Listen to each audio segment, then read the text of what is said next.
A British journalist recently advised the European Union to follow in the tradition of Charlemagne. What is Charlemagne's legacy? Few people know, even though the most prestigious prize in Europe is named after him. The rise of a dangerous new European empire is one of the most critical prophecies in the Bible. Learn how Europe will go the way of Charlemagne one last time. Next on The Key of David with Gerald Flurry.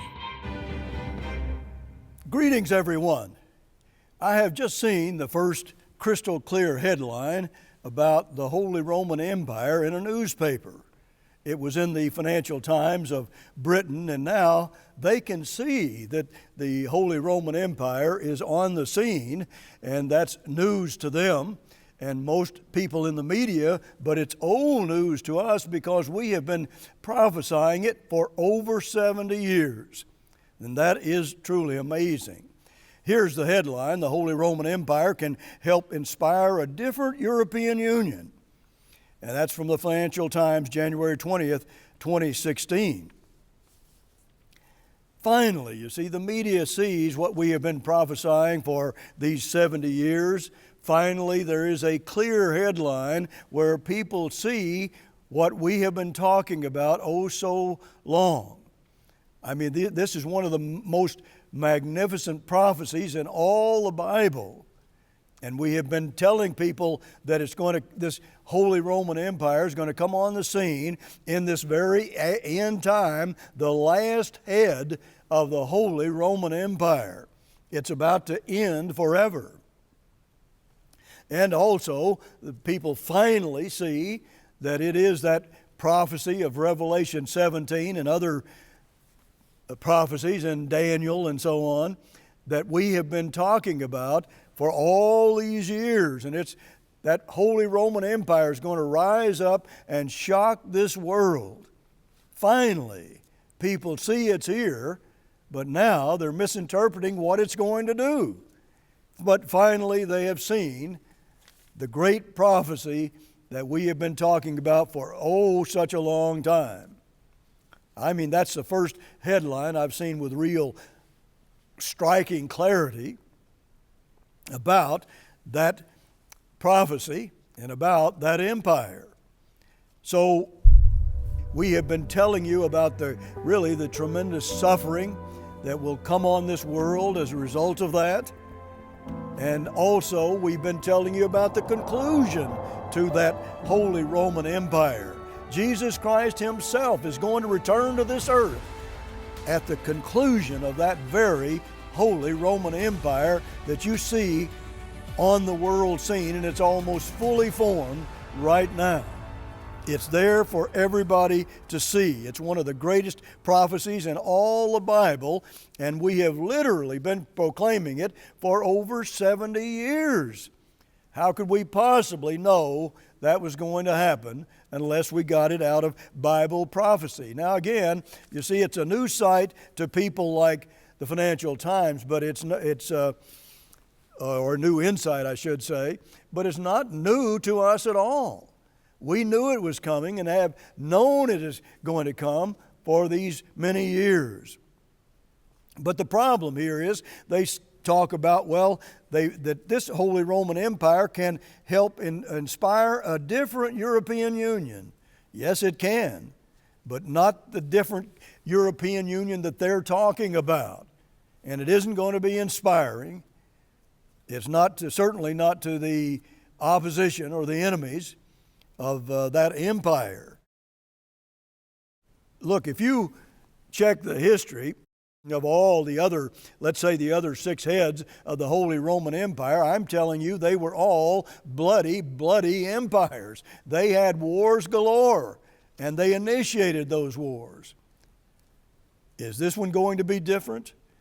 I mean, that's in your history books. Anybody can read that and know that and understand it. It's been on the scene. That empire's been on the scene for about 1,500 years. And anybody can study that history. So it's going to be, they say it's going to be different in a good way, and it's going to help all of Europe and inspire Europe, but it's going to be just like the Holy Roman empires in the past, only it's going to be bloodier than all 6 of them combined. Now that's what your Bible says, and it's prophecy, but it has this magnificent ending that ought to also make our hair stand on end in joy, because it is that amazing. But they're dangerously wrong about the way they think this is all going to develop. And it says in the Bible that in the Jerusalem area that the blood is going to be up to the horses' bridles, if you can imagine that. That's in Jerusalem and around Jerusalem and in the Jewish state. And it's almost here. But it has in it bad news, very bad news, but also the most wonderful news you could possibly ever hear in this world. The most inspiring news, if you see how it concludes. And there are many prophecies that tell you that, just many of them. But all these years, Herbert Armstrong started proclaiming that message even more than 70 years ago, but almost nobody believed him, and many people scoffed. But when you talk about the Holy Roman Empire today, people don't scoff, because if you explain it to them, they can see that it's there. And we need to understand what it all means. There's no scoffing today about it being here, but look, this is all a miracle. And no man can tell you when the Holy Roman Empire is going to rise on the world scene. Only God can do that. That's a miracle. And nobody can interpret what it's going to do. That too is a miracle and an understanding that comes only from God. What a prophecy it is. We have a picture of, now what we want to show you of when Herbert Armstrong wrote in the Plain Truth magazine, and he entitled that article, "Is a World Dictator About to Appear? Or a Modern Charlemagne? Is he about to appear on the world scene?" And that was written in February 1934. And he came to see it more clearly after World War II and kept prophesying and saying that it was going to rise again. That Germany was going to rise from all the rubble that was around them after World War II and all the destruction that was around them. Mr. Armstrong was saying there's going to become a world dictator is going to come on the world scene. And he'll be in charge of the Holy Roman Empire. Here's what he said in the subheading, 10 nations, one government, a united Europe. A Holy Roman Empire blitzkrieg is what he was talking about. Here is a world dictator coming on the scene, and he's going to electrify the world. That man is going to electrify the world. You know yourself today, if you understand European politics and the economy, that Germany dictates the economy of Europe. And I mean dictate it. And soon they're going to dictate what it's doing militarily. That is 10 kings or 10 nations that we've been talking about for these many years. That's coming on the world scene. Notice the prophecy over in Jeremiah 28 and verse 8. The prophets that have been before me and before you of old prophesied both against many countries and against great kingdoms of war and evil and of pestilence. Now, this is just giving you a big historical and prophetic overview of prophecy, and this prophecy here in particular. Verse 9 says, "The prophet which prophesies of peace, when the word of the prophet shall come to pass, then shall the prophet be known that the Eternal has truly sent him." So if this major prophecy of the Bible has been prophesied all these years, and there are over 100 scriptures pertaining to this prophecy, you can prove this very prophecy to yourself. But when it comes to pass, God says you can know that God sent this man with this message. And this is one of the greatest prophecies in all the Bible. And so what did that make Herbert W. Armstrong? He prophesied this prophecy, and frankly, many, many more besides this, and they're all coming to fruition and coming to pass right now. Right now, at this time. And we need faith to believe God. That's what we all need. I need more of that. You need more of that. We all do. And God gives us faith if we'll ask for that gift. It's a gift from God, and we need that faith. The Financial Times said this: "We should look to the example of Charlemagne," writes Peter Wilson. And he says we should look to Charlemagne. Well, how about that? Should we look to Charlemagne, the First Reich, it's called? Hitler was the Third Reich. Should we look to Hitler? Well, here they're saying we should look to Charlemagne. But how different was Charlemagne than Adolf Hitler in World War II? In a war he caused the death of 60 million people? Or should we really look to the example of Charlemagne? I mean, people continue to revere that man down to the present time. Otto the Great was called, they said he had the crown of Charlemagne. Napoleon was hailed as a reborn Charlemagne. Adolf Hitler was a faithful student of Charlemagne's vision of Europe. I should say he was faithful. Charlemagne had the First Reich. Hitler called his empire the Third Reich. Should we look to those men as examples? That's really almost like a sick joke if you understand the history of what I'm talking to you about. It really is that bad. Hitler started World War II, and he tried to exterminate all the Jews in Europe and did kill 6 million of them. And Charlemagne had a similar hatred for the Jews. And you could get into serious trouble for even keeping the seventh-day Sabbath that the Jews keep. But what about this looking to Charlemagne? That is frightening to even ponder. But here, notice what it says about Adolf Hitler. During the rhetorical passages, his voice mounted to the pitch of delirium. He was a man transformed and possessed. We were in the presence of a miracle. That's from John Toland's book on page 598. I mean, there was a supernatural miracle there. There was some evil influence from an evil spirit. Even after World War II, Germany was finally beaten by Britain and America and other countries. And here's what Winston Churchill and Franklin Roosevelt said, quote, "It is our inflexible purpose to destroy German militarism and Nazism and to ensure Germany will never again be able to disturb the peace of the world." They also started World War I and the War of 1870 and many other wars throughout their history. They just are prone to do that because they're a part of, in most cases, a part of the Holy Roman Empire. Notice what the Encyclopedia Britannica explains. The first 3 decades of Charlemagne's reign were dominated by military campaigns, which were prompted by a variety of factors: the need to defend his realm against external foes and internal separatists, a desire for conquest and booty, a keen sense of opportunities offered by changing power relationships, and an urge to spread Christianity.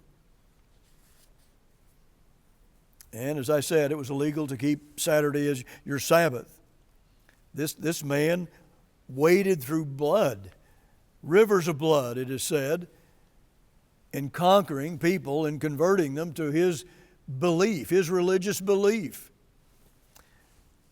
Let me give you a quote here. As Emperor of the Holy Roman Empire, this is from our book on the Holy Roman Empire and Prophecy. As Emperor of the Holy Roman Empire, Charles felt it his duty to spread the Christian faith using whatever means necessary. The New Encyclopedia Britannica says, quote, "The violent methods by which this missionary task was carried out had been unknown to the earlier Middle Ages and the sanguinary or bloody punishment meted out to those who broke canon law, that's his religious law, or continued to engage in pagan practices, as he called them, or he understood them, called forth criticism in Charles' own circle. His own circle of friends were beginning to say, what are you doing being so bloody in your pursuits, your warfare, unlike anything we've done in the past? Well, how about that? Are we to look to that example? That's what the Financial Times says. Are we to look to an example like that where he was going out and just killing people unlike they had ever done before in the Holy Roman Empire? No history like that. Notice what it says. Well, I'll just paraphrase what it says about the Jews. They couldn't marry Christians. And if a Christian even ate a meal with a Jew, he risked excommunication. Remember how Adolf Hitler hated the Jews and wanted to exterminate them? Well, Charlemagne certainly didn't treat them very well, Is this the example that we want to look to? Hitler looked to that example, I'm telling you. He also headed the Holy Roman Empire, the sixth head. Is that the kind of person we want to look to? He even called his Third Reich that after Charlemagne. And look what it did to him, and look what it did to Germany. Is that the example we want to look to? Do these people really understand the history that they're talking about? That's alarming. And it needs to be understood, because let me tell you, it's not going to turn out the way the Financial Times writer thinks it is. Not at all. It's going to be just radically contrary to that. Well, anyhow, Charlemagne allowed the church to regulate the lives of the subjects, and it says here in our booklet, despite Charlemagne's wars and violence, his reign was not one of brutality and barbarism alone. Historians speak of the Renaissance and a revival of arts and learning that took place under Charlemagne. And it says here, to the Western mind, the image of an enlightened ruler promoting education for all seems incompatible with a violent warrior converting thousands by the sword. But it teaches us an important point. Culture and peace do not always go together. Modern Europe may appear to be a cultured and sophisticated group of nations, but as history reveals, that does not mean it is immune to Charlemagne's style of violence. Need to keep that in mind. That was all done, you see, by Charlemagne and those who followed in that tradition. But here again, for over 70 years, we've been talking about this, and you just hear nothing about the Holy Roman Empire. You read nothing about it, and yet now it's finally here, and people are beginning to see it and wondering, well, where is it going to take us? What is going to be the outcome of all this? Well, you'll only know that if you understand Bible prophecy. And it is going to double shock and triple shock this world. And so we need to know what is going to happen and get to doing what we should be doing so God will protect us. And He will do that to those who are obedient to Him, those who help get this message out to the world, who are doers of the Word. They do what they read in the Bible. And God is going to protect those people. He always has. Now, there have been exceptions, of course. Many prophets have been killed as a witness against this evil world. But let me tell you, the analysis of the Financial Times is just dreadfully wrong. And yet we have a conclusion that's going to be just practically make us faint that it's so wonderful. But in the past, you see, the media has just rejected these wonderful truths. Well, you can see there was Bernard Connolly in 1995 wrote a book. He was on the inside of the EU or European Union, and he wrote a book about the rotten heart of Europe. And he says it's inside there, it's a battle of who's going to get control of that European superstate. And it's pretty obvious to everybody now who has already gotten control of it, and that's Germany. And he said the end could be ghastly. Yes, it could. And maybe the Financial Times writer should read his book, because it is alarming indeed. He said that European Union is it's a European cloak for German ambitions. Now that's a person from the inside that wrote that.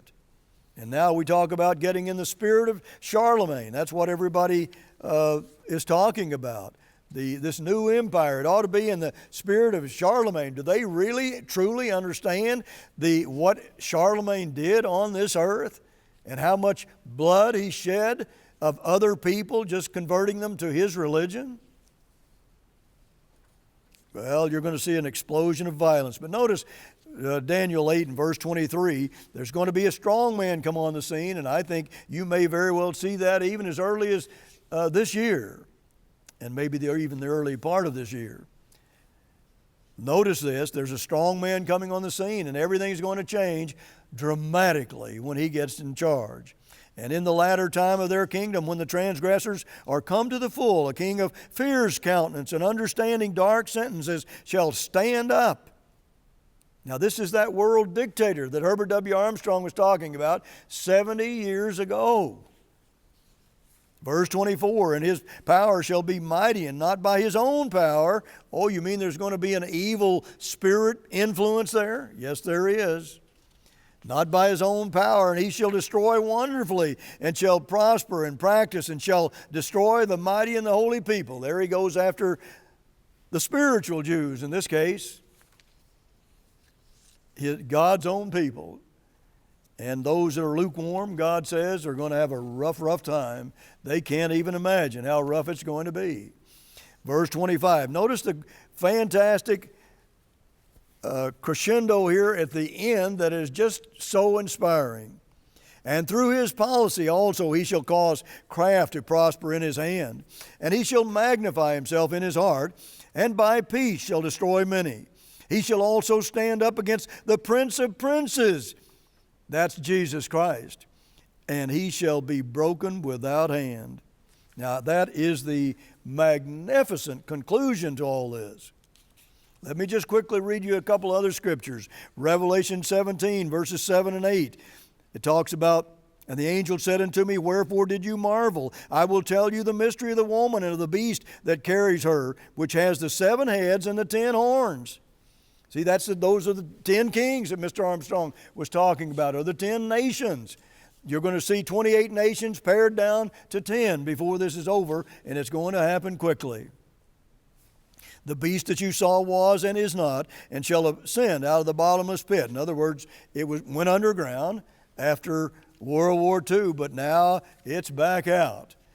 And it's not going to be going underground anymore. But look at verse 17, and you can see that God himself is orchestrating this to punish people who are so evil. And you need to understand it. I tell you, we all need to understand it, but those 10 nations are about to be formed, and it's going to shock the world when it all happens. Verse 10 of Revelation 17. And there are 7 kings, 5 are fallen, and 1 is. Well, that 1 is when Mr. Armstrong was on the scene. And he explained all about it. That's why it says 1 is, and the other's not yet come, but now it has come. Mr. Armstrong has gone from the scene, but now the last era of God's church is here, prophesying the same prophecy that Mr. Armstrong talked about for so many years. What just an amazing group of prophecies. See, where the one that is Adolf Hitler, and Mr. Armstrong explained all of that and said there's going to come another head, the last head of the Holy Roman Empire, and then that empire is going to be destroyed forever. Jesus Christ is going to return to this earth and give it the peace and joy and happiness and just every blessing you can possibly imagine. He's going to fill this earth with joy, and I mean that is coming at the conclusion of this Holy Roman Empire that we read about today, even in the news media, beginning, it seems like, with the Financial Times. But you're going to hear a lot more about that Holy Roman Empire and the grand smashing conclusion when Jesus Christ returns to this earth to bring us all the blessings and the joy that we should have been enjoying for 6,000 years. Until next week, this is Gerald Flurry. Goodbye, friends. A British journalist recently advised the European Union to follow in the tradition of Charlemagne. What is Charlemagne's legacy? Few people know, even though the most prestigious prize in Europe is named after him. The rise of a dangerous new European empire is one of the most critical prophecies in the Bible. Request Germany in Prophecy to discover the war-making characteristics of this people. Learn how a cultured Europe led by Germany will soon transform itself into the most deadly church-state combine in history. Charlemagne's brutally violent rule was the second resurrection of the Holy Roman Empire. Request our free booklet, The Holy Roman Empire in Prophecy, to understand how this empire is more than a relic of history. With its pivotal contributions to Western civilization have come some painful and catastrophic consequences, and this empire is not done yet. Your Bible foretells a seventh resurrection that is now rising on the scene, poised to cause more death and destruction than Hitler. You will also receive a copy of our free reprint article, A Strong German Leader is Imminent. All the pieces are in place for Germany to dominate the world, except for a strong leader. Thousands of years ago, the prophet Daniel predicted this man's unexpected rise to power. This is certain to happen soon. Learn more about the German strongman by requesting A Strong German Leader is Imminent. Also, ask for a free subscription to the Philadelphia Trumpet News Magazine. For 26 years, we have proclaimed what the late educator Herbert W. Armstrong did, that Germany will rise from the ashes of defeat in World War II to spark the war to end all wars. To understand your world, including events in Germany, get your subscription to the Philadelphia Trumpet today. All our literature is available free of charge, with no cost or obligation to you. Order now.